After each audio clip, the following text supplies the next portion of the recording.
Oke, nah minggu ini aku sama Dira bakal ngebahas tentang bakteri ya. Kalau kemarin kita udah bahas tentang virus, sekarang kita beralih ke makhluk hidup yang beneran makhluk hidup ya. Oke, Kalau bukan virus siluman kemarin ya. kan masih nggak jelas ya Dir ya, antara dia itu hidup atau enggak sih sebenarnya, atau dia siluman atau apa gitu kan.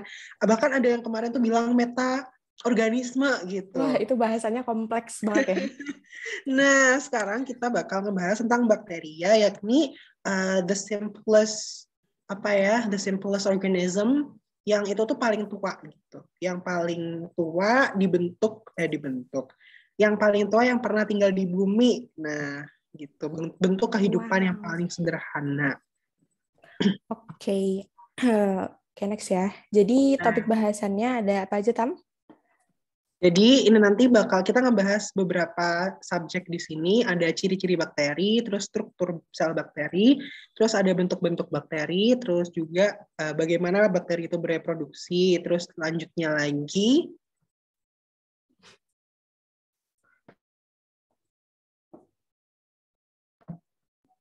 ada morfologi, klasifikasi, bakteri gram positif dan negatif. Kita nanti bakal mengklasifikasikan apakah bakteri itu masuk gram positif dan negatif. Nah, kebetulan tadi pagi itu aku habis praktikum pewarnaan pengecatan bakteri, Dir. Jadi kayak oh my god, it's still fresh di kepala aku. Oh my Kenapa God, gram warnanya ya? kuning hijau? Maksudnya bisa dibedain pakai pewarnaan gram gitu. Oke, aku Terus, udah lewat sih, aku udah semester kemarin. Oke, wow, next. itu ada peranan bakteri juga. Oke. Oh my God, apa nih? Ini jujur nggak pernah ada kayaknya di Indonesia ya. Aku juga baru lihat foto ini itu ada di dalam buku Campbell. Terus aku kayak, wow, ini danaunya pink. Kira-kira kenapa nih guys ada danau pink? Apakah danaunya ketumpahan sirup atau apa nih? Danaunya Mungkin, berasal dari pop es sih. oh bisa sih. Mungkin ada yang mau kasih tahu sesuatu atau chat deh boleh kalau misal malu. On mic aja tahu seru. Iya, ketumpahan sirup, Kak. Oke. Nggak ada yang tahu nih. Kenapa nih? Oke, ya udah kalau misalnya nggak ada yang tahu, kita lanjutkan dulu ya. Mungkin di slide-slide nanti, oh ada yang chat satu nih. Akibat salinitas. Wow, kompleks banget ya bahasanya. Salinitas itu apa salinitas? Oke, Gara-gara kimia. Oke. salinitas ya, Wak ya, salinitas. Oke. Ini pasti teman-teman pada keinget sama laut laut merah ya, karena laut merah itu kan kebetulan salinitasnya tinggi gitu, Dir ya. Oke. Tapi kalau sependek pengetahuanku sih, aku mikirnya langsung, oh, laut ini ada bakterinya gitu aja sih. Cuman mari kita bahas di next slide ya. Oke. Aduh, maaf ya, pengen aktif terus nih, jadi nanya mulu nih. Oke, so what do you know about bacteria? Terus di sini ada anggur sama nugget, kan tau nggak sih nugget yang bentuknya tuh kayak gini persis loh. Yang kayak stick gini, yang enak banget. Aku lebih suka nugget yang bentuknya kayak gitu dibanding yang macam-macam. Oke. Ada yang tahu nggak bakteri itu apa? Mungkin itu juga enak. Iya, bener-bener. Oke. Ya udah. Bener banget makhluk hidup. Bukan siluman ya yang jelas. Bakteri untuk dinosaurus. Mikroorganisme bersel satu. Oke, uniseluler ya maksudnya ya. Oke. Organisme paling sederhana. Sip. Oke deh, boleh dibahas aja ya, Tam, langsung. Sip. Oke guys, jadi beberapa hal yang kalian sebutkan tentang bakteri di kolom chat itu adalah betul. Jadi ciri-ciri umum bakteri itu yang pertama adalah uniseluler atau bersel satu dan dia itu prokaryotik atau tanpa membran inti. Nah, jadi bakteri ini tuh yang paling sederhana gitu loh dari unit-unit kehidupan yang lainnya. Maksudnya dari organisme-organisme yang lain gitu. Kalau virus kan nggak dimasukin organisme ya. Nah, dari kita kalau misalkan bandingkan bakteri, terus juga lanjut ke domain eukariotik gitu ya, termasuk termasuk teman-temannya alga itu ya, diatom, terus ada lagi nanti kita bandingkan dengan fungi, dengan plantae, dengan animalia. Itu bakteri itu yang paling sederhana karena dia itu cuman uniseluler, satu sel aja, dan itu membran intinya cuma nggak ada membran inti gitu. Ntar aku sambil coret-coret ya. Nih, jadi tanpa membran inti, terus dia itu bersel satu. Terus dia itu mikroorganisme, yang dimaksud mikro, ya mikro ukurannya itu kecil banget sampai nggak bisa dilihat dengan mata telanjang. Kita harus menggunakan bantuan mikroskop gitu ya, mau itu mikroskop cahaya, mikroskop elektron, itu disesuaikan dengan besarnya bakteri yang akan kita lihat gitu. Nah, panjangnya itu sekitar 1 sampai 20 mikron. Nah, diameternya sendiri itu 0,5 sampai 1 mikron. Jadi kebayang ya, kecil banget. Mikron itu kan 10 pangkat min 6 meter gitu ya. Jadi kayak kecil banget, benar-benar kecil, 1/1.000.000 dari 1 meter, bayangin. Bentar ya.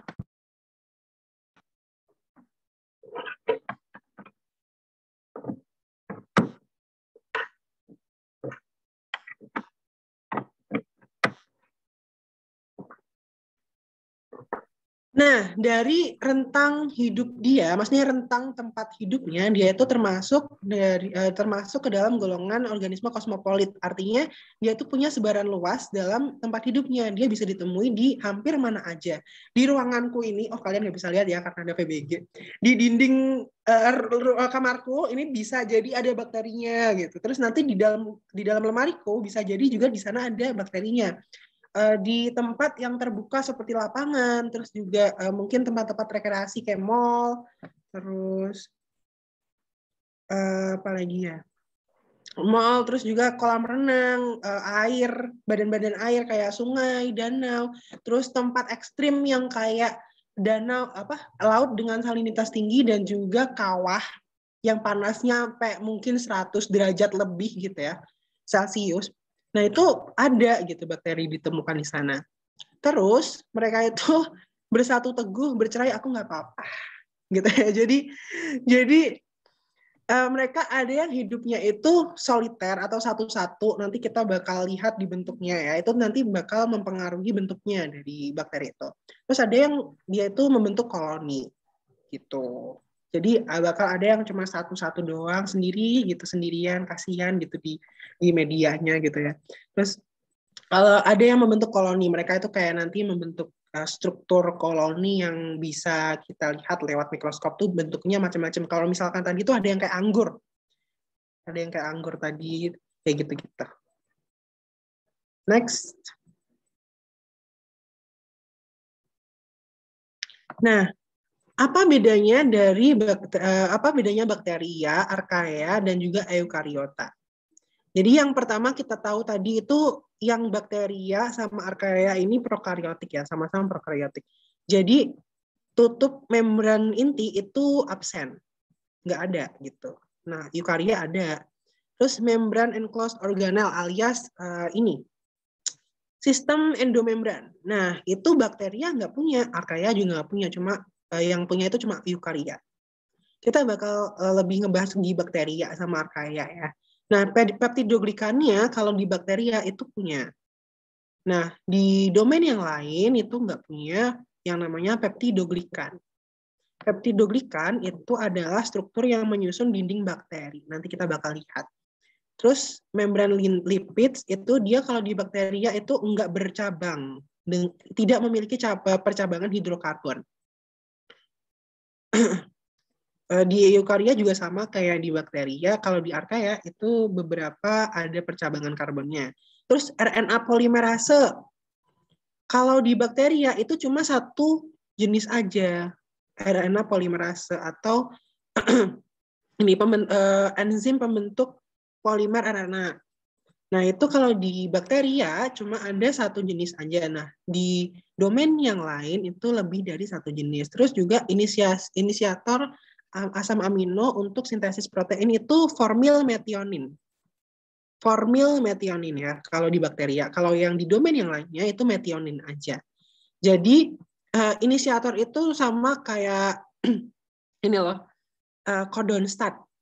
Nah, itu codon startnya bakteri namanya formil metionin. Terus intronnya kalau di bakteria itu sangat jarang ditemukan. Jadi langka banget ada bakteria yang punya intron. Nah, sedangkan di archaea itu beberapa gen punya intron, terus kalau di eukarya itu banyak banget gen yang punya intron. Nah, intron itu apa? Kita nanti bakal bahas di genetika ya. Ini kita bahas tentang bakteria dulu. Terus respons terhadap antibiotik, streptomycin, dan chloramphenicol itu kalau di bakteria dia itu terhambat dengan antibiotik.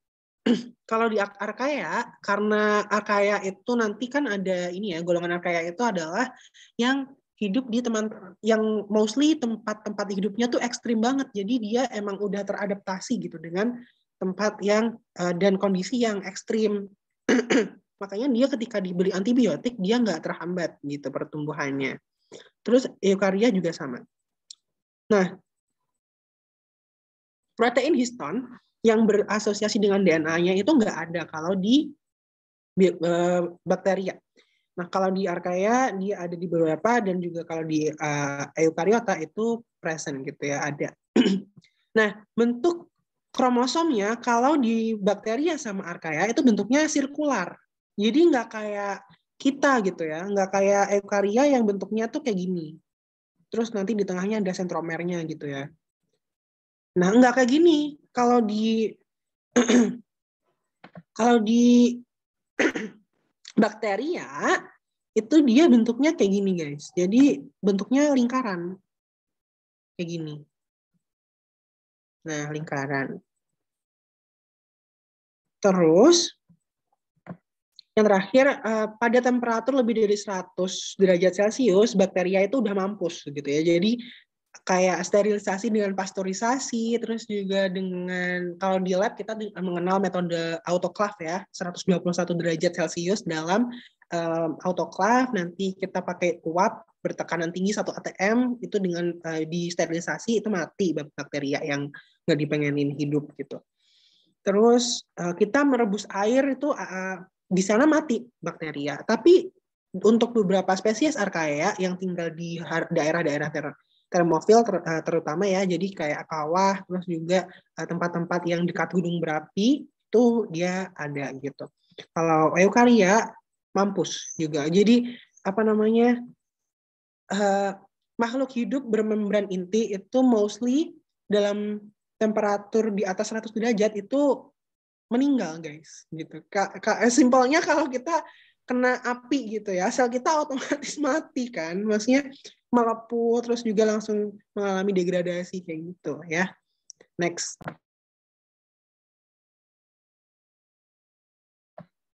Waduh, tadi katanya ukurannya mikron Kak, kok sekarang gede banget di PPT-nya. Oke, jadi kita bakal mengidentifikasi struktur-struktur bakteria. Yang pertama ada kapsul. Duh. Nah, yang pertama ada kapsul.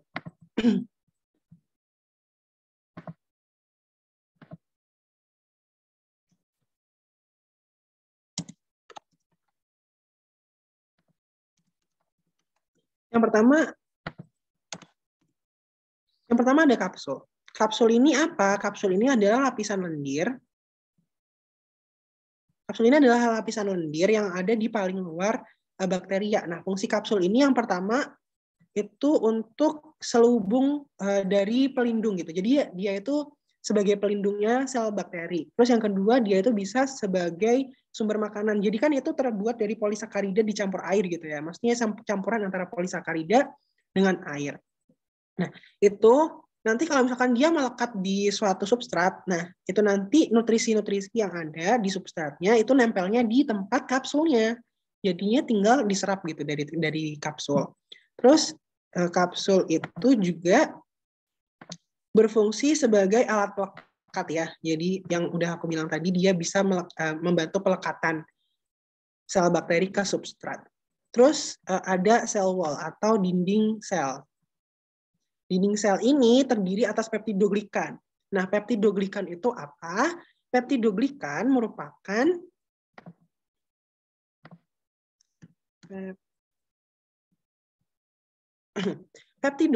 merupakan campuran antara protein dengan polisakarida.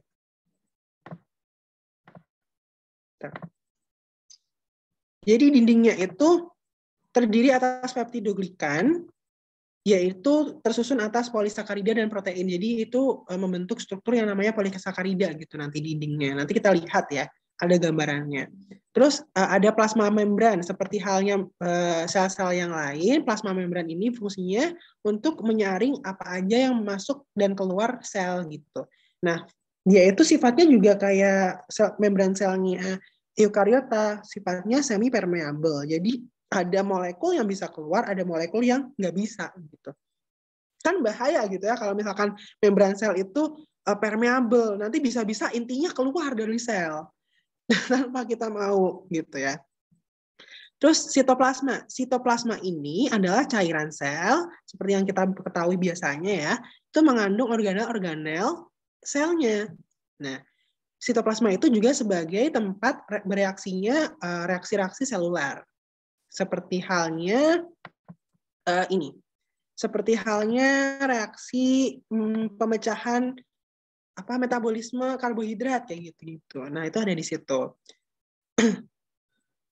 Terus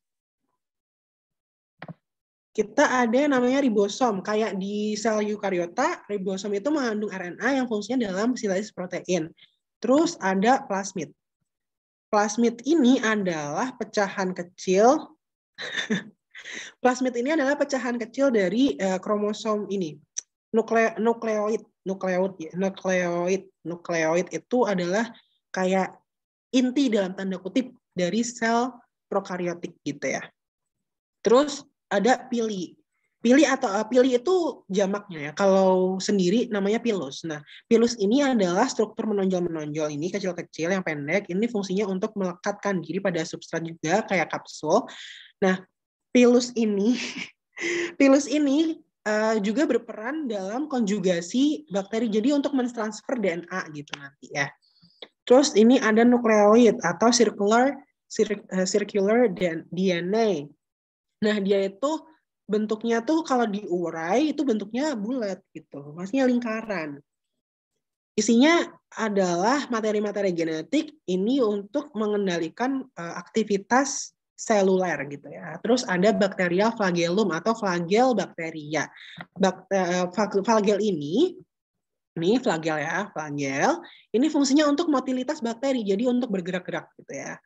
Nah, kalau bakteri sendiri itu digolongkan menjadi beberapa macam berdasarkan flagelnya. Ada yang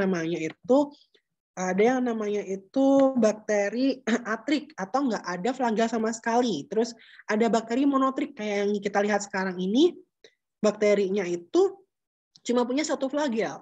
Terus ada bakteri amfitrik. Amfitrik itu Amfitrik itu bentar ya.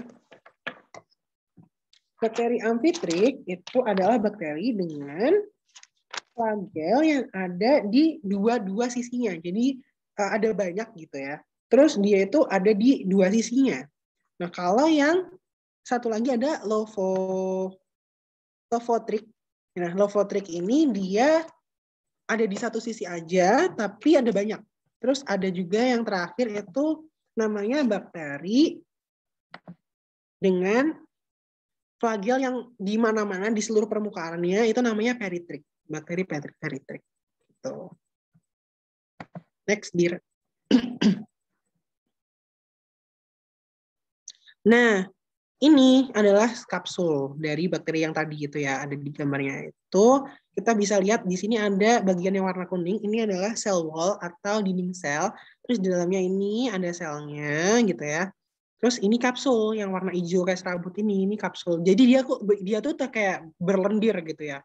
Jadi kalau misalkan kalian masak sayur, terus sayurnya itu nggak habis, kalian simpen tanpa dipanasin sampai besoknya, itu kan nanti keluar lendir ya. Nah, lendirnya itu sebenarnya keluar dari bakteri dalam bentuk kapsulnya bakteri ini gitu. Terus di sini ada yang namanya endospora. Nah, endospora ini apa? Endospora ini adalah bentuk dorman dari bakteri. Jadi dia itu nggak aktif. Ketika kondisi di sekitarnya itu nggak mendukung dia untuk hidup, dia bakal masuk ke tahap dorman yang mana ditandai dengan pembentukan endospora. Endospora itu kayak gini, terus dia diselubungi sama yang namanya coat atau selubung gitu ya. Kayak gini. Nanti kalau misalkan kondisinya udah balik lagi ke normal, dia udah bisa beraktivitas, dia rasa punya nutrien yang cukup, gitu, dia bisa aktif kembali.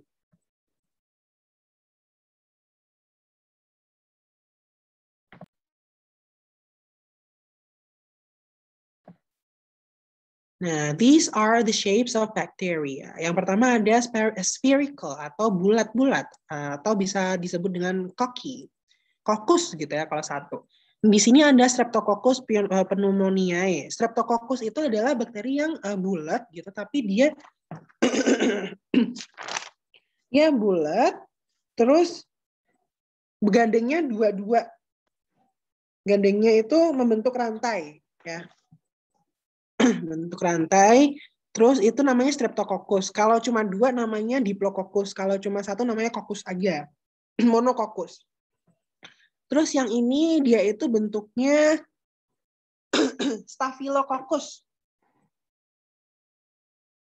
Staphylococcus. Yang ini. Staphylococcus ini dia bergabung banyak gitu, tapi bentuknya lembaran, filamen. Terus ada bakteri yang bentuknya tuh sarcina sebenarnya. Sarcina itu bentuknya itu kayak kubus. Jadi dia itu bentuknya itu terdiri dari beberapa sel. Misalkan 4 berarti ya. 4 itu berarti 2 di depan, 2 di belakang. Nanti bentuknya tuh kayak kotak gitu. Nah kayak gini, cuma nanti ada kayak tambahan di belakangnya gitu. Gini. Jadi kayak kubus. Terus ada yang namanya bakteri batang. Kenapa namanya batang? Ya bentuknya kayak batang gitu. Kalau monobacillus itu berarti satu, cuma kalau ini itu tuh streptobacillus ya. Strepto. Jadi apapun yang namanya ada streptoknya itu berarti dia itu membentuk rantai. Terus di sini ada contohnya ada Bacillus anthracis, ada Salmonella enterica, ada Clostridium botulinum. Terus next ini ada bentuk yang spiral-spiral atau bentuknya itu ini ya, bentuknya tuh ke spirillum. Basili ini yang tadi, iya betul, Bacillus itu bentuknya kayak nugget, jadi persegi panjang sih, tabung, kayak batang, kayak tabung, kayak gitulah pokoknya. Jadi kayak gini. Tadi kan kalau bakteri masuk kondisi dorman kalau di kondisi ekstrim gitu, nah itu cuma berlaku untuk archaea aja ya. Enggak cuma archaea aja. Kalau archaea itu malah nggak dorman guys di kondisi ekstrim, dia aktif. Kalau archaea itu malah aktif di kondisi ekstrim, dia bisa aktif. Kalau kondisi dorman itu untuk bakteri-bakteri yang gram positif. Jadi kalau misalkan bakteri gram positif ini misalkan kayak Escherichia coli ya, E. coli ya, itu misalkan nggak bisa hidup gitu. Maksudnya kondisinya nggak mendukung. Dia bakal masuk ke fase dorman, terus bentuk itu tadi endospora. Oke, ini ada bentuk spiral-spiral. Yang pertama tuh ada Vibrio cholerae, dia itu bentuknya tuh koma gitu guys, kayak koma literally gitu. Terus ini ada Helicobacter pylori, itu dia bentuknya spirillum. Terus yang ini itu Treponema pallidum, dia itu bentuknya spirocheta. Jadi kayak seta itu rambut gitu. Jadi kayak rambut bergelombang gitu ya. Next, Tira. Nah, ini bentuk bakteri kalau misalkan kita lihat dari mikroskop elektron, ini ada yang spherical atau bulat-bulat, kokus-kokus tadi ya. Terus ini ada yang bentuk batang kayak nugget, terus ada yang spiral kayak rambut nih. Kayak gitu ya. Next. Oke, Tapi itu ada pertanyaan di chat, mungkin boleh dijawab ya. Oke, selanjutnya part aku yaitu reproduksi bakteri. Nah, jadi ada cara apa aja untuk sebuah bakteri itu bereproduksi. Jadi ada 2 cara. Yang pertama aseksual dulu deh. Jadi kapan dia itu bereproduksi secara aseksual, yaitu caranya adalah pembelahan biner atau binary fission ya. Jadi ketika kondisi itu sangat memungkinkan atau dalam favorable environment ya, artinya suhunya mendukung, makanannya ada, pokoknya PW banget itu, dia bakal pembelahan biner. Nah, bayangin kalau misalnya bumi ini adalah suatu habitat yang sangat PW untuk bakteri, udah berapa banyak bakteri yang bisa, karena pembelahan biner itu tinggal 1 jadi 2 jadi 4 jadi 8 kayak gitu. Jadi kayak secepat itu, sebanyak itu. Sayangnya bumi ini kan ada manusianya ya. Manusia kan kerjanya ngancurin bumi. Makanya bakteri itu lebih sering ke reproduksi yang seksual, di mana ada 3 metode, yaitu yang pertama transformasi, yang kedua transduksi, dan yang ketiga konjugasi. Oke deh. Oke, kita lanjut ke yang pertama ya, yaitu yang transformasi. Jadi kalau misalnya transformasi, itu kalau misalnya manusia kan punya DNA, bakteri juga punya DNA kan. Nah, transformasi itu simpelnya cuman nggabungin DNA-nya si bakteri sama si donornya itu. Nah, bakteri itu kan bisa masuk ke orang, ke manusia, bisa masuk ke hewan, bisa masuk ke tumbuhan. Nah, simpelnya, misalnya ini nih, kursorku ada kan ya? Oke. Nah, DNA donornya ini itu lisis ke dalam penerimanya. Jadi dia lepas gitu, terus dia bertengger, nempel di pinggir kayak gini. Terus lama-kelamaan dia masuk dan dia rekombinan sama DNA si penerimanya itu. Jadi kayak masuk gitu, bikin rekombinan baru. Simpelnya kayak gitu, transformasi itu cuman DNA-nya donor membentuk rekombinan sama DNA-nya si penerima kayak gitu. Itu untuk yang transformasi. Kan kalau misalnya transformasi itu kan ada ini ya, transformasi itu sesuatu bertransformasi jadi apa. Jadi intinya DNA yang tadinya 100% punya si penerima ini tiba-tiba bertransformasi sama ada si rekombinan baru kayak gitu. Nah, oke, selanjutnya itu transduksi. Kemarin kalau misalnya yang datang pembahasan kita soal virus itu ada yang namanya bakteriofag. Nah, bakteriofag itu adalah virus yang menginfeksi bakteri. Nah, transduksi ini kita pakai namanya bakteriofag. Jadi ini virus ya, berarti virus yang bentuknya kompleks ini dia akan menyerang suatu sel. Ini bakteri donor ya. Berarti dari donornya itu ada dibantu sama jadi materi genetiknya itu dipindahkan sama juga intinya tuh mindahin materi genetik, tapi kalau misalnya transduksi itu pakai perantara si virus ini, si bakteriofag ini. Jadi nanti dia bertengger lagi di pinggir ini, terus nanti dia akan bermultiplikasi. Si virusnya itu akan membanyak di bakteri donornya ini, dan dalam bakteriofagnya itu terjadi percampuran DNA-nya virus sama DNA bakteri. Paham nggak? Jadi pertama si virusnya dulu ini yang mencampurin DNA-nya si bakteri donor sama virusnya itu, karena virusnya tuh kayak jadi kendaraannya gitu loh. Jadi pertama dia ngebawa dulu DNA-nya mereka berdua, kemudian baru deh ketika udah ada nih kendaraan angkot-angkotnya udah siap disebar, kemudian virus barunya ini udah lisis dari bakteri donornya dan dia siap untuk menginfeksi bakteri-bakteri yang menjadi targetnya. Nah, ketika dia udah nemuin targetnya di bakteri resipien nih, dia nempel lagi bertengger di sini. Nah, DNA yang ada di dalam virusnya itu keluar. Jadi ini kalau misalkan lihat ya, ada kayak tali itu ya, tali DNA yang keluar itu, dan dia membentuk rekombinan lagi sama DNA-nya bakteri resipien ini.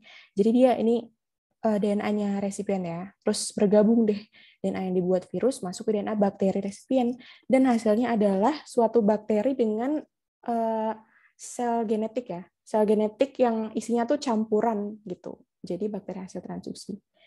Oke, semoga ngerti ya. Semoga aku gak kecepatan ya. Oke, lanjut. Yang ketiga tadi adalah konjugasi. Ini siapa nih yang, hai sayang, sekarang aku terhubung denganmu.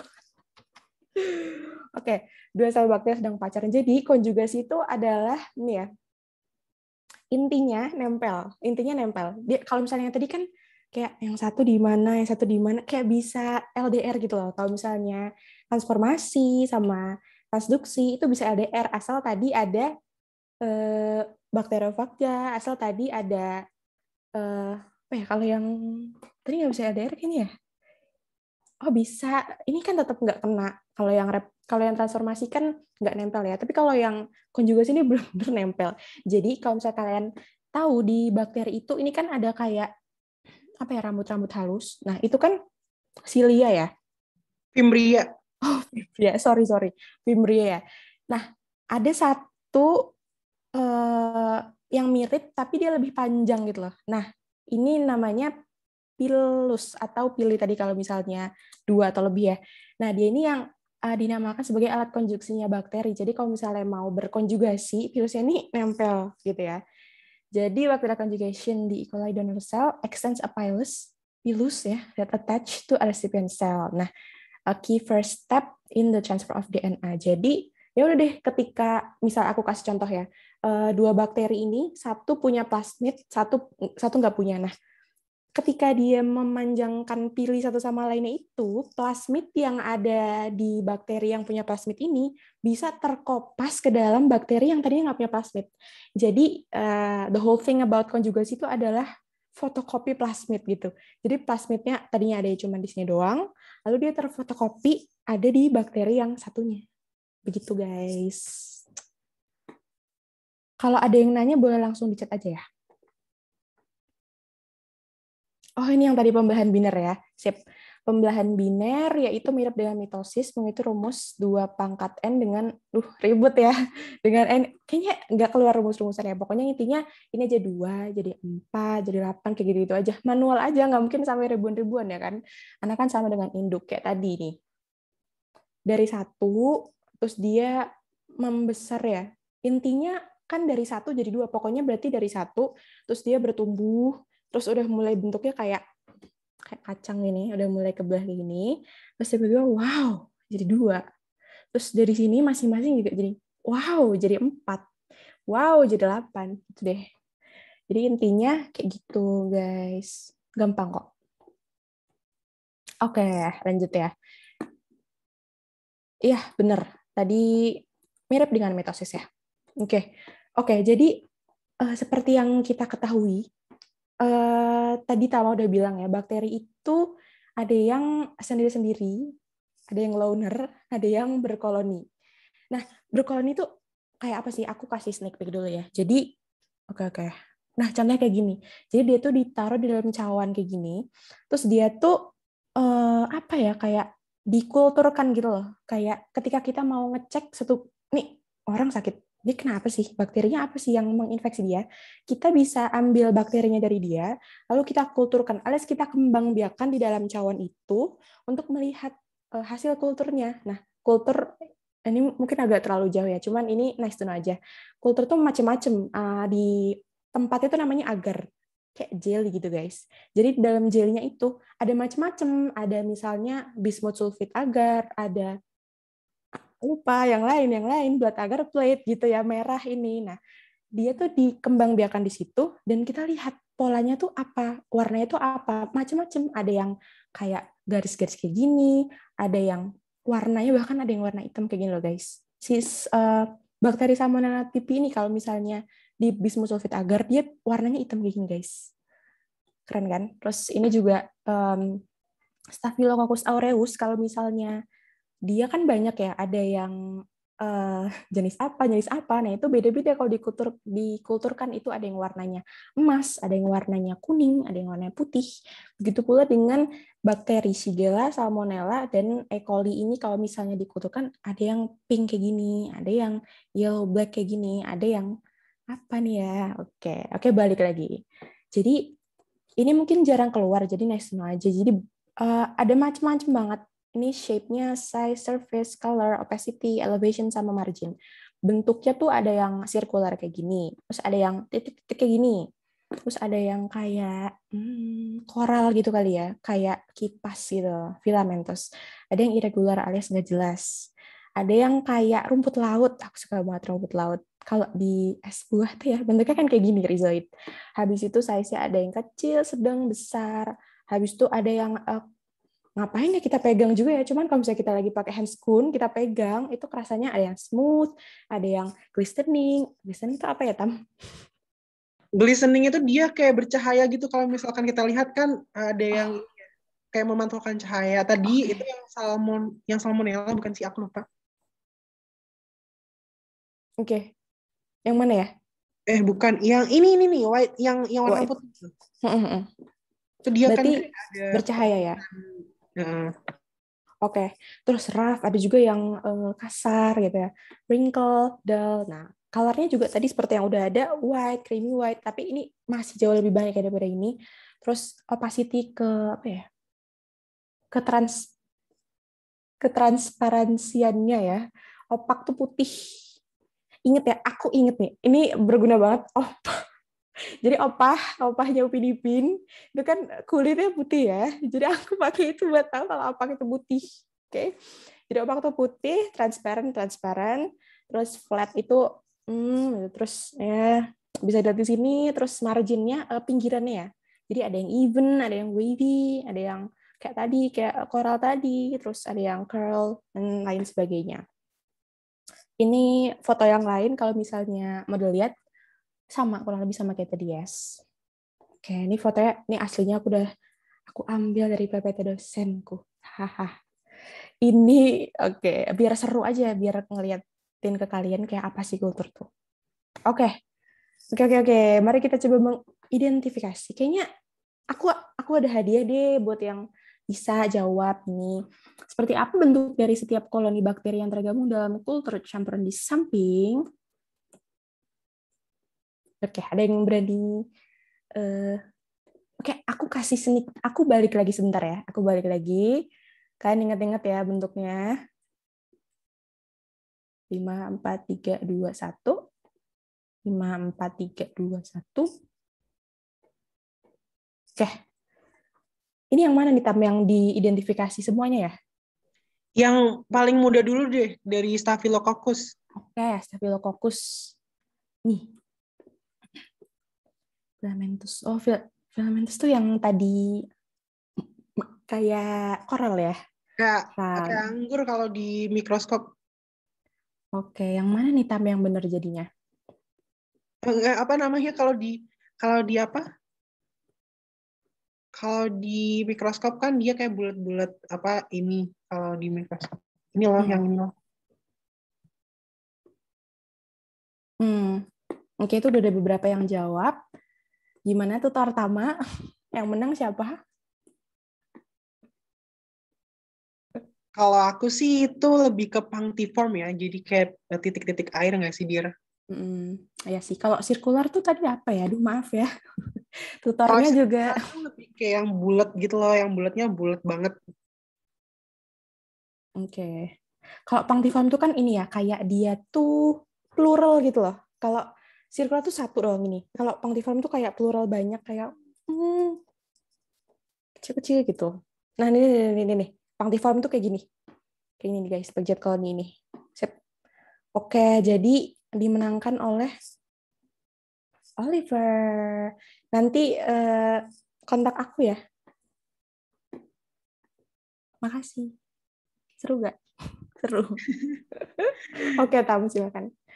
Oke, thank you. Nah, tadi kan kita udah sempat ngebahas tentang dinding ya, dinding bakteri. Nah, itu tuh ada yang namanya peptidoglikan. Nah, berdasarkan peptidoglikannya, dinding peptidoglikannya, bakteri itu dibagi menjadi gram positif dan gram negatif. Kenapa gitu? Karena kalau gram positif itu dia itu selnya itu diselubungi sama peptidoglikan. Jadi, dan itu tuh tebal gitu. Peptidoglikan layernya itu tebal dan ada di luar membran. Nah, kalau misalkan dia diwarnain, dengan teknik pewarnaan gram menggunakan kristal violet. Terus juga nanti itu, jadi urutannya itu pewarnaannya itu gini ya, di smear dulu kulturnya bakteri di atas ini gelas objek, terus objek gelas gitu, terus habis itu dikering anginkan dulu. Nah, habis itu nanti dikasih yang namanya pewarna kristal violet. Habis itu didiamkan selama kurang lebih 30 detik kalau nggak 1 menit. Tuh nanti terus dibilas dengan lugol untuk fiksasi warnanya. Habis itu diilangin warnanya dengan alkohol. Nah, kalau yang gram positif, dia ketika dikasih alkohol, warnanya itu nggak hilang. Tapi kalau yang gram negatif, dia itu warnanya hilang. Jadi balik lagi colorless gitu. Nah, habis itu dikasih pewarna saffron. Pewarna saffron ini, kalau misalkan dia di gram positif, tadi kan udah dikasih warna kristal ungu ya, kristal violet. Nah, dia tuh saffronnya nggak masuk, jadi warnanya tetap ungu yang si gram positif. Nah, tapi kan yang gram negatif itu tadi kan hilang warnanya. Akhirnya saffronnya masuk ke selnya dia, lalu mewarnai selnya warna merah. Nah, kita bisa lihat ya di sini pewarnanya itu dari mana, Kak? Dari toko bahan kimia. Dari toko bahan kimia. Asli deh, gak bohong. Tuh, terus, nah, ini bisa dilihat ya, ada yang warna merah muda, ada yang warna ungu. Nah, yang warna ungu ini namanya gram positif bakteri atau bakteri gram positif. Nah, yang negatif itu warnanya merah muda atau merah gitu ya kita menyebutnya. Kalau tadi gram positif itu dia letaknya ada di dinding peptidoglikannya, ada di luar dan tebal. Nah, kalau gram negatif itu dia tipis banget nih. Tipis dan terletak di antara 2 membran. Jadi gram negatif bakteria itu dia punya 2 membran, yang satunya itu plasma membran di dalam, terus sama exomembran gitu. Jadi struktur dindingnya itu ada di antara membran dalam dan membran luarnya. Nah, untuk daya patogennya itu gram positif lebih tidak patogen, maksudnya lebih tidak infeksius gitu ya, karena dia itu bisa diatasi dengan antibiotik. Tapi yang gram negatif ini dia lebih infeksius karena dia itu tahan gitu dengan antibiotik gitu. Oke, next kita bakal lihat tabelnya. Oke, berarti aku mau nambahin dikit ya. Jadi di negatif itu ada suatu ini ya. Tadi nggak tahu udah dibahas belum, namanya lipopolisakarida. Jadi si LPS ini tuh semacam apa ya? Bom gitu loh. Jadi ketika gram positif itu dia bisa diatasi oleh antibiotik on itself. Nah, si gram negatif ini punya bom yang suatu waktu dia itu bisa menjadi imun aku nggak tahu itu meledakan sekitarnya atau apa, tapi pokoknya dia tuh jadi kayak aku kebal sama antibiotik gitu loh. Jadi si lipopolisakarida ini kayak kuat banget untuk tameng dia tuh dari si antibiotik itu. Makanya gram negatif itu sebenarnya nyebelin karena dia tuh nggak bisa dimusnahin oleh antibiotik gitu deh, sebel. Lanjut.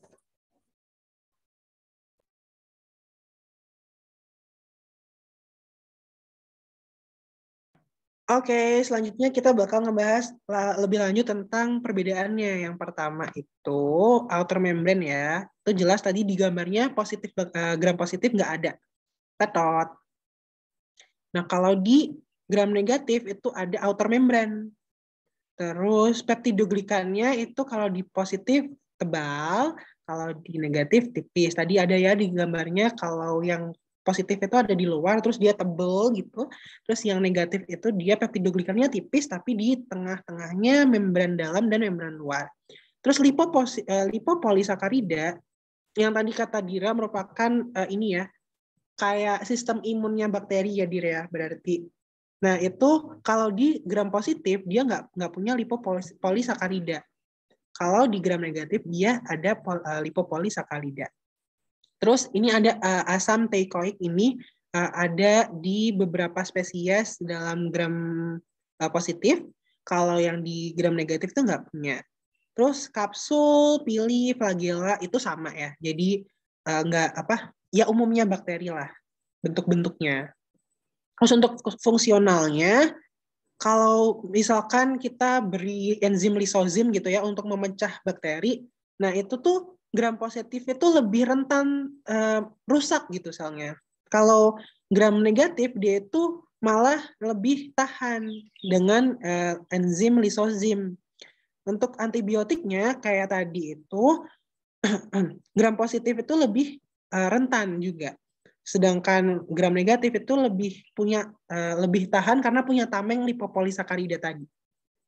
Terus untuk sporulasi atau menghasilkan spora itu beberapa spesies gram positif itu menghasilkan spora. Kalau gram negatif itu nggak ada yang menghasilkan spora. Nah, kalau eksotoksin itu sama-sama menghasilkan beberapa spesies. Maksudnya beberapa spesies gram positif dan gram negatif itu menghasilkan eksotoksin yang sifatnya itu beracun. Yang namanya aja udah toksin gitu ya. Nah, kalian tahu nggak sih Staphylococcus aureus sama Treponema pallidum ini masuk yang golongan mana? Ada yang mau jawab?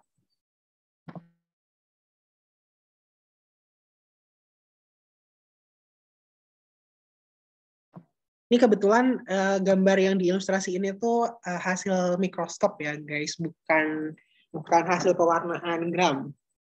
Jadi agak tricky. Yang anggur gram positif, terus yang Treponema pallidum yang kayak rambut-rambut itu bergelombang.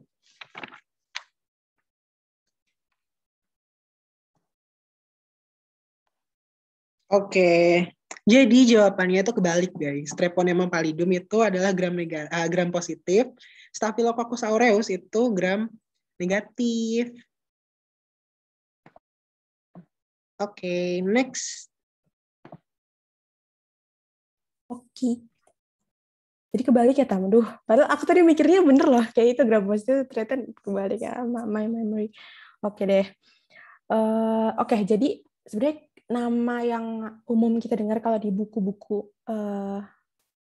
biologi itu adalah Monera ya, bukan bakteri. Karena sebenarnya yang termasuk ke dalam 5 kingdom kita itu kan Monera. Monera itu bentuk paling awal. Monera, Protista, Fungi, Animalia, Plantae. Monera tuh yang nomor satunya kan.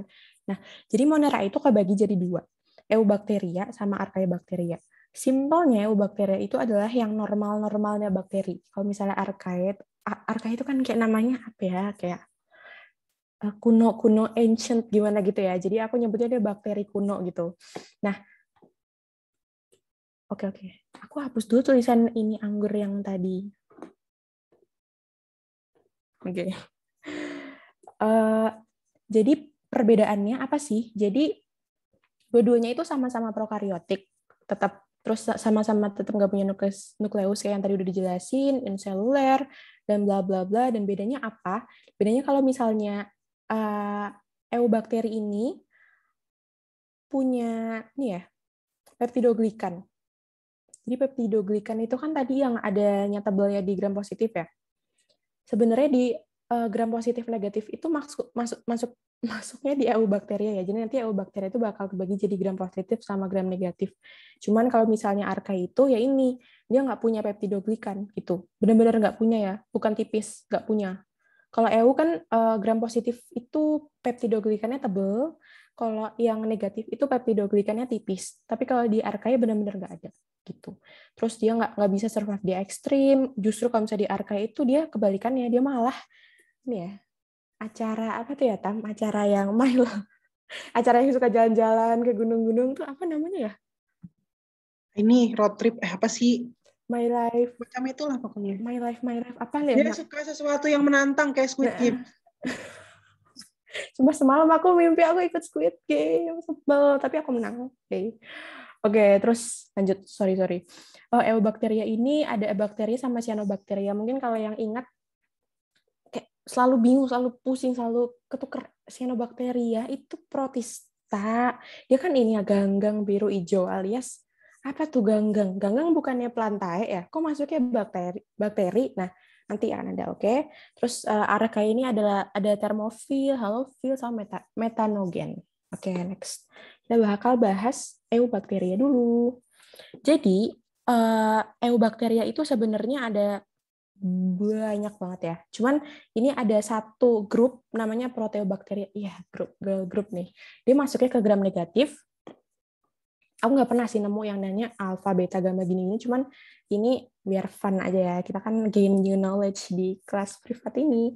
Jadi ada subgroup yang namanya alfa, beta, gamma, delta, sama epsilon ini. Oke, sebentar.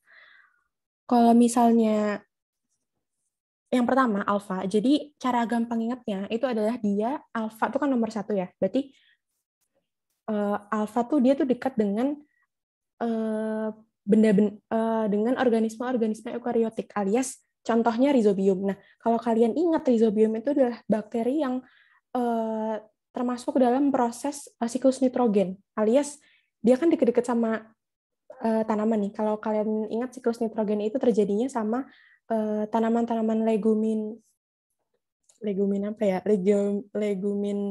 apa gitu, pokoknya deket sama tanaman kan.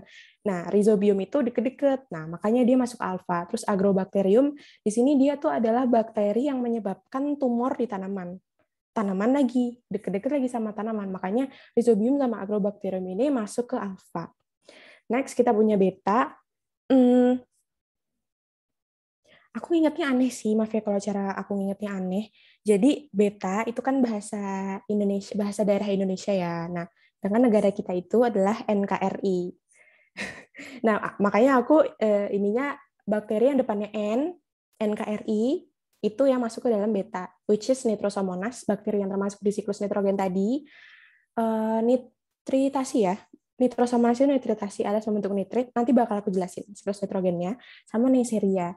Neisseria gonore kalau misalnya kalian tahu itu yang menyebabkan penyakit gonore alias penyakit menular seksual ya, gonore. Dibahas itu mulu ya gonore mulu nggak pernah kebahas. Oke, next kita punya gamma. Nah, jadi ini yang aku kasih contoh di sini adalah bakteri Thiomargarita. Jadi kan lagunya Twice, buat yang suka Twice, itu kan ada lagu, terus ada kata-kata margarita gitu kan, kayak minuman-minuman gitu. Nah, entah kenapa ya, cara aku ngingetnya, dia tuh, Thiomargarita tuh fungsinya apa, jadi itu ada hubungannya sama sulfur. Sulfur itu kan belerang ya. Duh, ini nggak nyambung deh. Nggak jadi deh aku kasih tahu, nggak nyambung. Pokoknya cara aku ngingetnya tuh ya, Thiomargarita itu berhubungan sama sulfur. Nah, di otakku sulfur itu asam. Nah, asam, Thiomargarita, minuman yang asam, sulfur, ya gitu deh. Emang cara inget tuh ini ya guys, yang aneh-aneh nggak apa-apa, asal inget. Jadi Thiomargarita itu bakteri yang berhubungannya itu sama sulfur. Kayak gitu. Terus dia juga bakteri yang parasit-parasit itu masuknya ke sini. Salmonella, tipes ya, sama Vibrio cholera tadi yang udah disinggung, yang bentuknya kayak koma, kolera itu masuknya di sini. Habis itu di delta,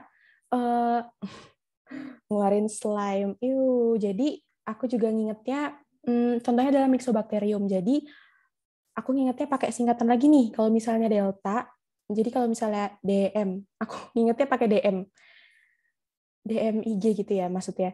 Delta DM Myxobacterium. Jadi si Myxobacterium ini bakal ngeluarin slime. Jadi dia tuh sebenarnya makan bakteri lain gitu loh. Jadi cara makannya itu dengan dia ngeluarin slime.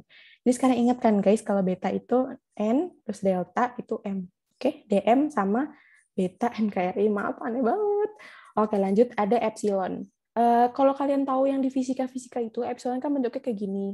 Ada kayak ekor-ekornya kayak gitu. Nah, ya udah, bentuknya juga kayak gitu, ada ekor-ekornya gitu, makanya namanya epsilon. Bakteri yang patogen juga masuk ke sini, alias Campylobacter sama Helicobacter. Tadi udah disinggung juga kalau Campylobacter itu adalah bakteri yang menyebabkan keracunan ya, keracunan di darah kita, sama bisa menyebabkan inflamasi di usus halus, ya kayak radang gitu. Sama Helicobacter juga buat menyebabkan apa ya, kayak ulcerasi. Ulcerasi itu, tahu nggak sih ulcerasi itu apa? Ulcerasi itu bolong. Jadi kalau misalnya kaki orang diabetes mellitus itu kan biasanya sakit ya guys, kalau yang udah komplikasi. Itu tuh kakinya bisa bolong sampai nembus ke dalam, kan kulit itu epidermis ya, epidermis, dermis, subkutan yang ada lemak-lemaknya kita itu. Nah, itu dia nembus sampai situ, makanya sampai bulutannya itu ada hitam gitu. Jadi kalau ulcer tuh udah sampai bolong, luka yang sampai dalam banget kayak gitu. Dan Helicobacter ini bisa menyebabkan ulcerasi di perut kita, di usus kita, di lambung kita maksudnya, maaf, kayak gitu. Oke, lanjut ya. Ini masih ke gram negatif.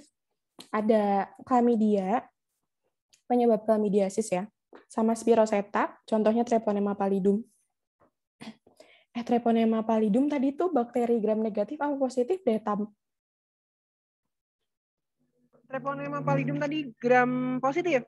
Kok dia aku gram negatif ya? Bentar, aku baca ya. Apa siapa nih yang kebalik? Bentar. I'm so sorry guys, kalau misalnya ada yang Oh, kebalik iya, ya. aku gram positif sih. Kalau dari source-ku ya. Oke. Aku dari... Oke, ya udah deh. Gimana ya? Nanti dibenerin lagi aja kalau misalkan. Oke deh. Sekarang ikutin dulu. Oke. Maaf ya guys, ada miss. Boleh nanti PPT-nya bakal ada di Drive Bersinar ya. Jadi Spiroseta ini bentuknya kayak spiral. Mudah banget kan spir. Jadi sebenarnya biologi itu lihat saja namanya. Niscaya akan terlihat arti dari namanya itu apa. Spiral, Spiroseta. Bentuknya kayak es kayak gini. Terus inilah tadi cyanobacteria. Jadi sependek pengetahuanku ya, setahu aku tadi yang menyebabkan lautnya pink itu adalah dari cyanobacteria ini. Dia yang menyebabkan warna pink yang di laut tadi. Tapi nanti boleh kok browsing lagi kalau misalnya masih ada kesalahannya dari aku. Oke, kita mulai bahas ya. Jadi chlamydiasis itu juga penyakit seksual ya. Chlamydia, dia itu adalah yang terkecil dan dia itu adanya langsung di sel hewan. Jadi ini sel hewan dan dia tuh netep di situ. Dia itu ada di dalam situ. Contohnya Chlamydia trachomatis. Ini bakteri yang menyebabkan chlamydiasis ya, dan dia tuh juga ada gejalanya juga ke mata. Jadi matanya tuh juga ikut sakit itu loh kalau chlamydiasis itu. Jadi bukan cuma ke alat reproduksinya aja, tapi ikut ke matanya juga. Next, Spiroseta yang tadi, contohnya adalah Treponema pallidum. Kemudian yang tadi aku bilang ganggang biru hijau ini, dia adalah, nah, sebenarnya dia tuh masuknya awalnya protista. Protista itu kan ini ya, mirip hewan, mirip fungi, mirip tanaman, lantai gitu. Nah, tapi cyanobacteria itu akhirnya digolongkan ke dalam si Eubacteria ini. Jadi dia tuh memang fitur-fiturnya tuh mirip sama tanaman, alias dia tuh bisa fotosintesis, foto autotrof ya. Dia bikin makanannya sendiri, kayak gitu guys. Contohnya, ini yang ada di gambar contohnya adalah Oscillatoria, Anabaina sama Nostoc. Nah, Anabaina sama Nostoc ini kayaknya sering keluar ya. Ini adalah bakteri yang dipakai di siklus nitrogen, yang mana akan aku jelaskan nanti. Oke, buat gram positif nih. Gram positif ini yang tadi bisa disembuhkan dengan antibiotik ya guys. Jadi contohnya ada Streptomyces. Strepto apa ya tadi artinya? Strepto.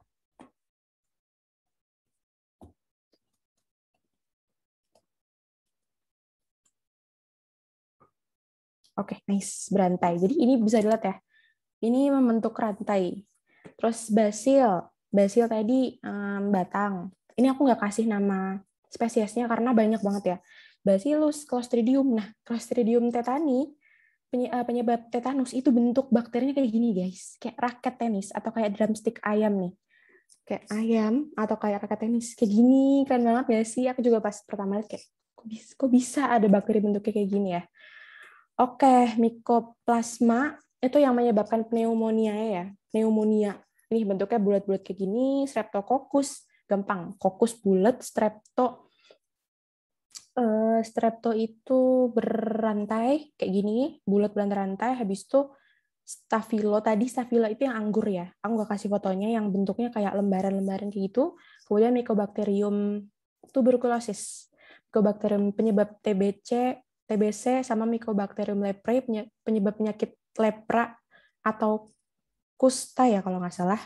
Itu bentuknya kayak gini. Oke, sip. Kita lanjut ke Archaebacteria ya. Masih semangat kan guys? Walaupun sore kita harus tetap semangat. Archaebacteria, lanjut ya. Nah, oke, jadi tadi yang aku bilang itu adalah ini metanogen, halofil, sama termoacidofil. Jadi ini tuh sebenarnya gampang. Metanogen itu dia adalah bakteri penghasil metana dari gas hidrogen dan karbon dioksida atau asam asetat. Dia itu juga anaerob. Kenapa anaerob ya? aku sih mikirnya kayak gini, di tempat-tempat yang ekstrim itu justru malah semakin susah nggak sih kalau misalnya oksigen tuh kayak kita kalau misalnya di atas gunung gitu, misalnya di atas gunung itu kan kita apa ya, kayak sebenarnya udara kita itu kan 78% itu adalah nitrogen ya. Jadi ketika kita di atas gunung, kenapa kita jadi kayak agak lebih sesak-sesak napas gimana gitu ya? Karena apa ya? Karena oksigen tuh banyaknya di sekitar kita aja. Makin aneh tempatnya, makin nggak banyak oksigennya. Jadi aku mikirnya kayak gitu. Jadi dia tuh anaerob dan habitatnya di rawa-rawa, begitu. Rawa apa gunung ya? Kalau nggak salah aku pernah baca metanogen tuh di gunung juga sih. Tapi coba nanti cari lagi. Terus dia juga decomposer. Nah, contohnya, percaya deh, apa ya? Aku nggak kasih contoh karena semua bakteri metanogen tuh depannya ada metananya. Jadi boleh di search aja bakteri metanogen tuh apa aja, pasti ada metananya. Gampang kok. Next ada halophil. Ini adalah bakteri yang suka sama garam. Tempat garam tinggi, habitatnya lingkungan dengan kadar garam 10 kali lebih tinggi dari laut. Nah, di situ bakteri halophil itu berada. Jadi gitu deh. Dan contohnya aku kasih juga karena semua bakteri halophil itu depannya ada halo-halonya semua. Gampang kok, aman. Terus termoacidofil, termo itu kan suhu ya. Suhu gitu, suhu Pak. Ini harusnya suhu. Termo, tapi anggap aja suhu ekstrim itu panas, kemudian oh ya, di sini panas. Asid, asam. Jadi yang panasnya ekstrim, yang asamnya ekstrim, alias di suhu 50-80 derajat Celcius, dan pH-nya itu di bawah 2. pH itu kan kalau normal 7 ya. Nah, ini di bawah 2, asam banget gak tuh? Alias ini ekstrim banget kan. Jadi inilah di mana dia suka menetap. Contohnya sulfolobus dan termoplasma. Gampang. Sulf itu kan asam tadi aku bilang ya. Dia nggak tahu belerang itu asam atau enggak, tapi di pikiranku sulfur itu asam gitu. Sulfolobus dan termoplasma. Ada sulfnya, ada termonya. Gampang kan? Aman-aman. Oke. Oke, kita lanjut ke peranan bakteri. Sip. Ini udah yang terakhir kok, guys. Oke, jadi salah satu peranan bakteri yang sangat berguna bagi dunia dan seluruh isinya adalah siklus nitrogen. Jadi menurut Chandra pada tahun 2006 ya, kandungan nitrogen di udara kita itu 78%-nya adalah nitrogen. Alias oksigen cuma seberapanya? Oksigen cuma 20-annya, dan sisa-sisa gas-gas yang lainnya itu masih ada 0,0 itu. Makanya nitrogen tuh sebenarnya OP banget ya di udara kita tuh. Ini aku ambil dari video anak-anak. Menurutku ini gampang banget dimengerti ya. Jadi aku bakal jelasin tentang siklus nitrogen. Jadi di nitrogen yang beredar di seluruh dunia dan sisinya ini adalah atmosferik nitrogen. Bentuknya ada nitrogen bebas kayak gini, N2. Nah, dia itu dalam siklus nitrogen, dia itu akan masuk ke dalam tanaman rhizobi. Tanaman legumino, apa ya tadi ya? Apa ya, Tam? Fabaceae. Ya, itu deh. Kacang-kacang kayak gitu deh. Nanti, maaf ya, aku taruh di mana gitu deh, legumi apa gitu. Nah, di dalam tanaman itu nitrogen biasa nggak bisa langsung masuk ke situ. Dia nggak terima tuh tanamannya tuh apaan nitrogen biasa, nggak bisa. Nah, dia harus diubah dulu menjadi amonia alias aku next dulu deh. Oke, jadi proses pertama dari siklus nitrogen ini adalah yang pertama amonifikasi dan fiksasi, alias mengubah nitrogen bebas tadi itu jadi amonia. Nah, bakteri-bakteri nih, legi yang polong-polongan itu tadi. Nah, si pengubahnya itu ada sebanyak ini nih. Kalau misalnya pada tumbuhan azolla, ini sering banget keluar. Selalu keluar. Azolla pinnata pakai Anabaena azolae, Cicas rumpi pakai Anabaena cicadae, gampang kok. Azolla, cica. Pada akar tumbuhan Rhizobium radiciola, terus polong-polongan Rhizobium leguminosarum, dan nostoc Azotobacter clostridium. Ini tadi yang tanaman yang nostoc itu cyanobacteria ya. Nah, dalam proses itu, jadi si bakteri rhizobium ini menetap di nodul-nodul akarnya dari si tanaman itu. Jadi nitrogen itu nembus tanah, masuk ke dalam akarnya itu, terus dia diubah ke dalam amonia. Nah, kemudian dari si amonia ini, NH3 ini, dia diubah ke dalam 2 proses, alias nitritasi dan nitratasi. Tadi pakai bakteri, nih, nitritasi dia diubah menjadi nitrit. Maaf. Nitritasi dia diubah menjadi nitrit, nitratasi dari nitrit diubah jadi nitrat.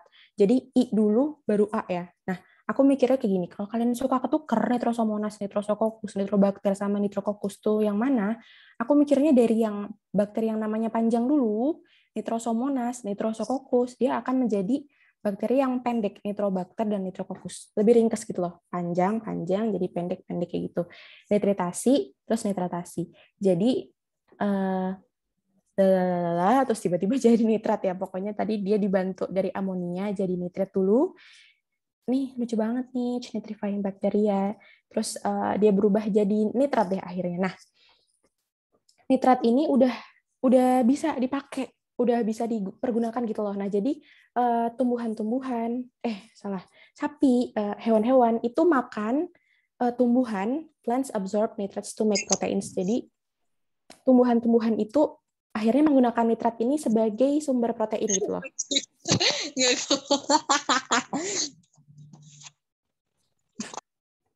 Apakah ada? Oke, makasih. Jadi, maaf ya.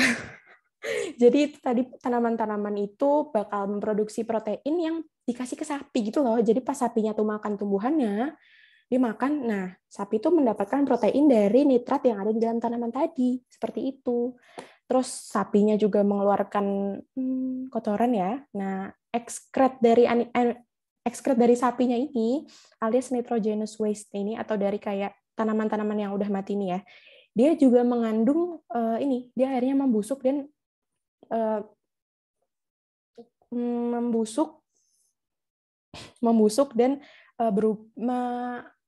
mengeluarkan amonia gitu. Jadi setelah proteinnya dipakai, nitrat yang tadi ada di dalam tanamannya itu sama sapi dan segala macamnya itu berubah menjadi amonia. Jadi ini adalah hasil membusuknya nitrat itu. Nah,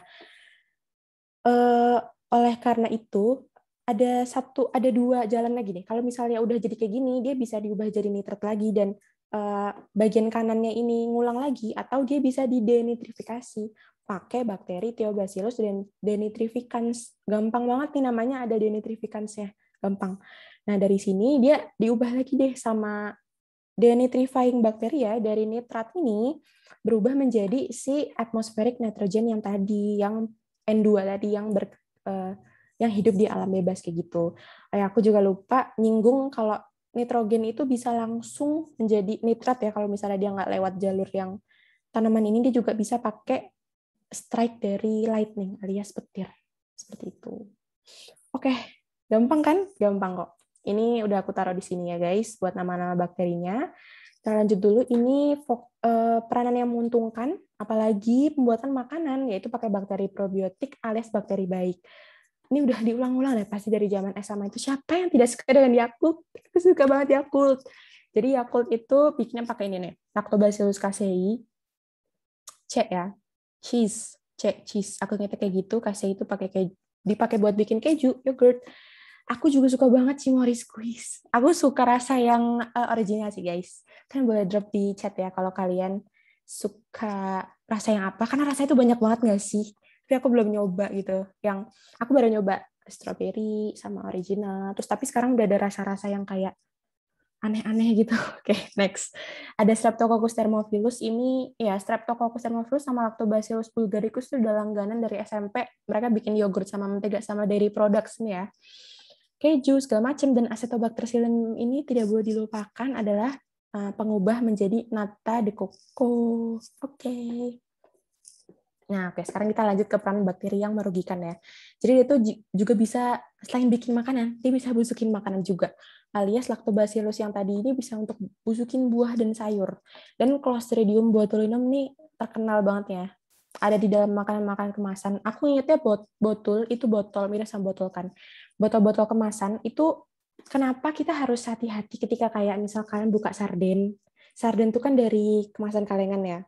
Terus atau enggak kayak minum Milo yang langsung dari kalengan, itu harus hati-hati gitu kayak kalau dilap dulu kayak atau apa, soalnya takutnya tuh ada bakteri nih penyakit botulisme. Jadi kalau dia dia tuh seringnya ya di anak-anak ya, racun yang gejala-gejalanya ada di sini, dia tuh mainnya ke saraf gitu. Jadi dia tuh air liurnya berlebih, terus matanya kayak nggak bisa melek, alias jadi kayak toy kayak gini, terus dia juga ototnya lemah kayak gitu, botulisme kayak gitu.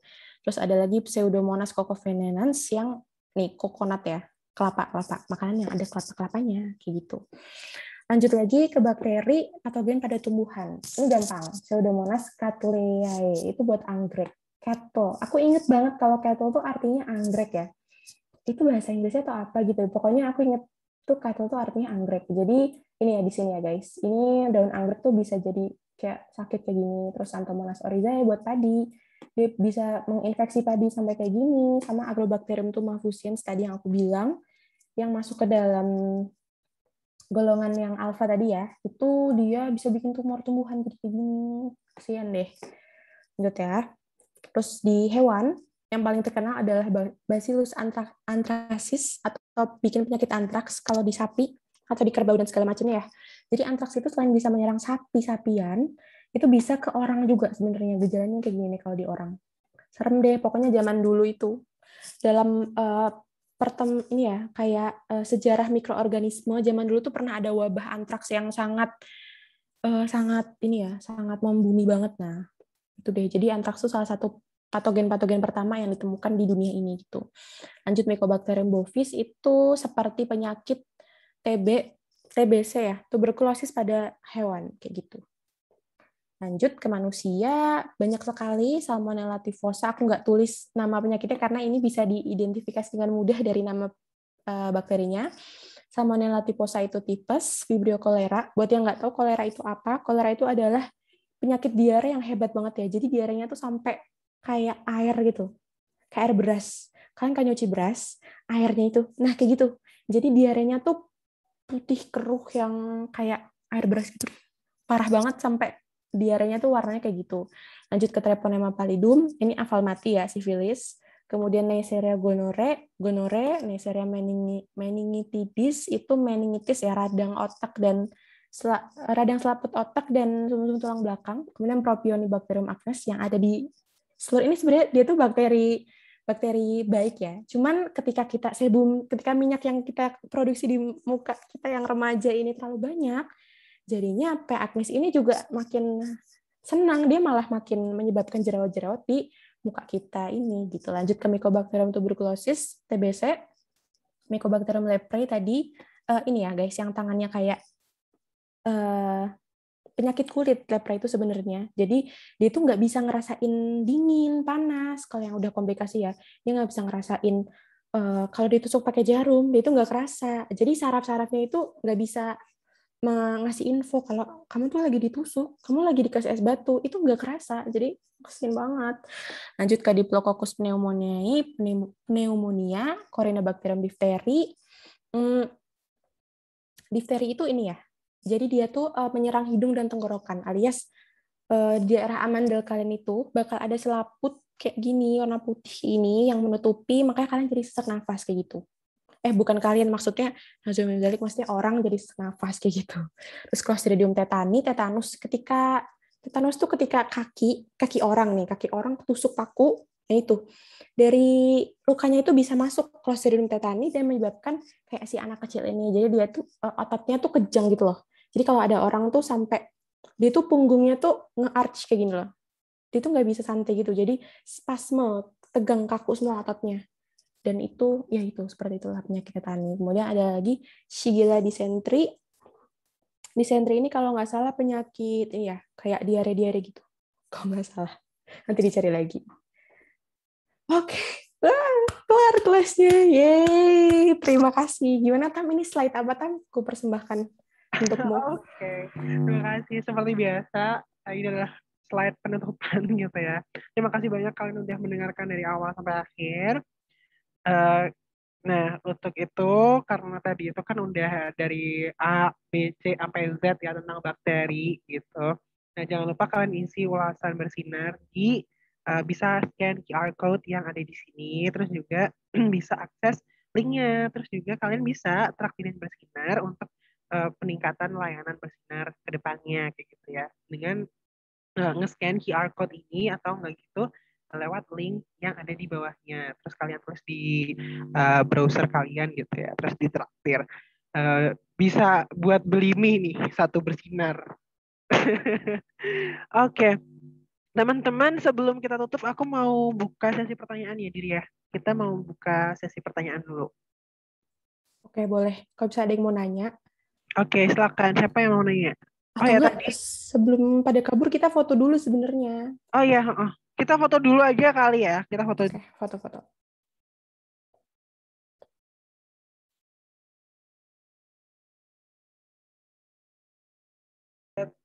Kita lagi Juga di kafe. Lagi ada yang nanya sih di chat. Oke. Ada yang tanya, aku mau bacain pertanyaannya. Jadi pertanyaannya itu, Kak, aku mau nanya tadi kan sempat disinggung kalau bakteri gram negatif punya tameng. Jadi alasan antibiotik harus bisa habis diminum meskipun penyakit udah sembuh tuh gara-gara itu ya, Kak. Okay. Sebenarnya kalau soal antibiotik diminum sampai habis itu tergantung bakterinya juga nggak sih? Maksudnya kan nggak selalu yang infeksi kita tuh gram negatif, gram positif kayak gitu kan, Ira? Jadi sebenarnya alasan yang diminum sampai habis tuh ada yang namanya resistensi bakteri. Jadi ketika kita udah gini deh, gampangnya. Misalnya kita sakit A nih, kita minum antibiotik ini kan A. Terus dikit-dikit sakit pakai itu. Terus belum kelar udah stop. Terus ntar sakit lagi pakai itu tapi dikit-dikit lagi. Jadi kayak bakterinya tuh udah sampai hafal gitu loh antibiotik. Ketika aku menginfeksi orang ini, kayaknya dia selalu kasih obat ini deh, nggak seru. Akhirnya dia jadi resisten sama antibiotik kayak itu. Makanya ketika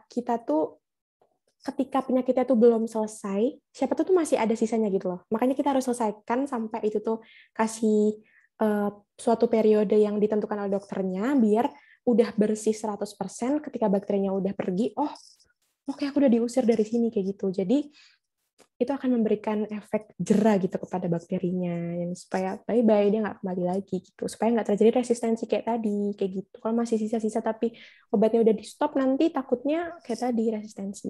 Semoga menjawab. Iya betul. Jadi kayak sistem imun kita ya, diri ya, bakteri itu dia bisa mengingat apa namanya kayak serangan gitu dari luar, terus dia itu nanti bakal diturunin ke keturunannya selanjutnya. Jadi resistensinya itu nggak cuma di si bakteri yang indukan aja, tapi lanjut ke keturunan selanjutnya gitu loh. Kalau misalkan kita ngonsumsi antibiotiknya nggak sampai semuanya ludes, semuanya mati di tubuh kita gitu. Ada lagi yang mau ditanyain? Sudah banget, aku mau nambahin dikit sih. Kan belum tentu ya ketika kita tuh nggak menunjukkan gejala, belum tentu penyakitnya tuh sebenarnya pergi dari kita. Karena dalam tahap-tahap kita tuh terkena penyakit, ada tahap yang namanya asimptomatik, alias kita nggak menunjukkan gejala. Jadi sebenarnya bakterinya tuh ya masih ada, masih berkeliaran, cuman nggak menunjukkan gejala aja. Kayak gitu. Oke deh. Kalau misal ada pertanyaan lagi, boleh guys.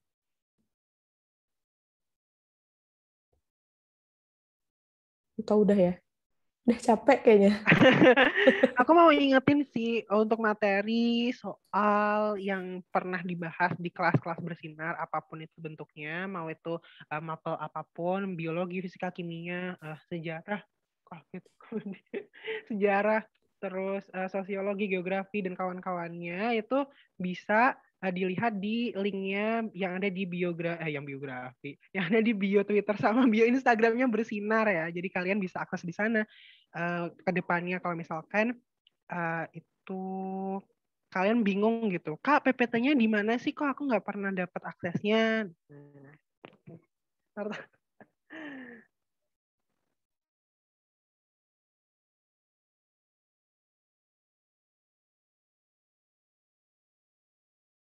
Yay, heart. Makasih semuanya yang udah datang. Oke, kayaknya udah ya Dir ya, ditutup Oke, aja kalau oke gitu. deh. Oke. Bumbung 2 menit lagi, udah jam 5 sore. Oke. Makasih banyak buat teman-teman yang udah datang ya.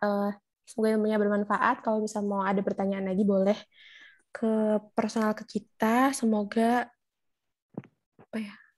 Semoga masuk aja tadi ilmunya yang Oke. dari awal sampai akhir tentang bakteri yang Amin. banyak banget. Sip. Amin. Oke, semangat semuanya. Karena Semangat tadi kita semuanya. mulai dengan berdoa, kita Oh, tutup juga dengan berdoa. Oke.